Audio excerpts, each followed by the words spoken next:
நீங்க எல்லாம் வந்து முத்துராமலிங்க தேவர் இது உண்மையா என்னங்கிறது கேட்டு நீங்க தெரிஞ்சுக்கோங்க. உங்களுக்கு சந்தேகம் இருந்தா அதாவது காமராஜர் ஐயா மாநில செயலாளரா பதவியில இருந்துகிட்டு நகர மன்றத்துக்கு போட்டியிட்டாரா இல்லையா அப்படிங்கறத நீங்க ஆடியோ போட்டு நீங்க தகவல் பாருங்க. இப்ப நீங்க நெட்ல அடிச்சு பார்த்தா கூட தெரிஞ்சிடும். அப்ப மாநில செயலாளர் எப்படி நகரத்துக்கு போட்டியிட்டாரு? நீங்க சொல்றீங்களா மாநில தலைவரா இருந்தவர் எப்படி இவர் ஆட்டுக்குட்டி வாங்கி இவர் தேர்தலில் போட்டு அப்படின்னு நீங்க சொல்றீங்களா? அப்ப இதெல்லாம் நீங்க செக் பண்ணுங்க. நீங்க செக் பண்ணி பாருங்க. அவர் பேர்ல அன்னைய பொறுப்புல 1936 நகரமன்ற தேர்தல் அவர் நிக்கும் போது அவர் வரி ரசீது செலுத்தின ஆதாரங்கள் இருந்திருக்கும். அதை நீங்க பாருங்க.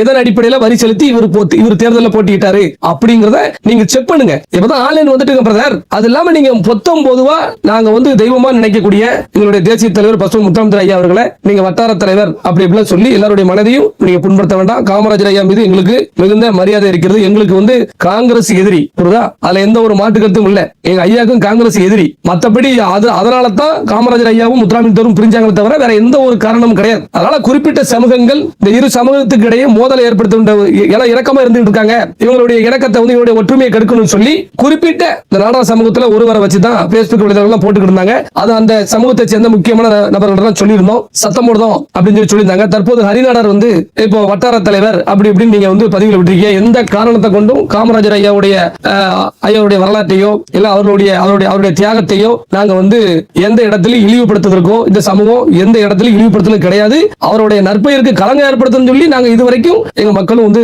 பதிவு பண்ண கிடையாது. ஆனா நீங்க அவரை வட்டார தலைவர் அப்படின்னு சொல்லி நீங்க வந்து பதிவு பண்றீங்க. எல்லா புத்தகங்களையும் இன்னும் சகோதரர் வந்து ஹரிநாடர் அனைத்து புத்தகங்களையும் வாசிக்கணும் அப்படின்னு நான் வந்து சொல்றேன்.